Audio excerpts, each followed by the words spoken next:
ሰበር መረጃ ለኤግዚት ፈተና ለሚወስደው ጓደኛችሁ ሼር አድርጉለት።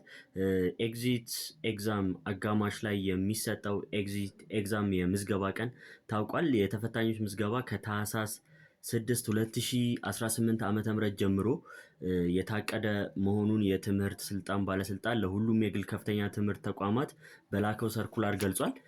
በዚህም ምዝገባው የሚከናወነው ወይም ደግሞ የሚከናወንበት ቀን የአጋማሽ ኤግዚት ፈተና ከታህሳስ 06 ማለትም ከዛሬ ጀምሮ እስከ 13 2018 ዓመተ ምህረት እንዲመዘገቡ አስፈላጊው ሁሉ እንዲደረግ ጠይቋል።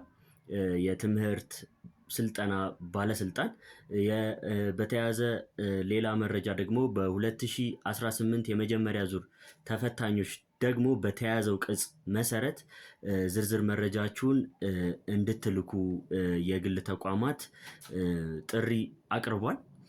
ይህንንም ቅጽ የምትልኩበትን ቅጽ ቴሌግራም ቻናል ኢትዮ 2792 ላይ አስቀምጫለሁ። በዛ ቅጽ አማካኝነት መላክ ይጠበቅባችኋል። ኤግዚት ተፈታኞች በሙሉ መልካም እድል ይሁንላችሁ። ኤግዚት ለሚፈተነው ጓደኛችሁ ሼር አድርጉለት። መልካም ጊዜ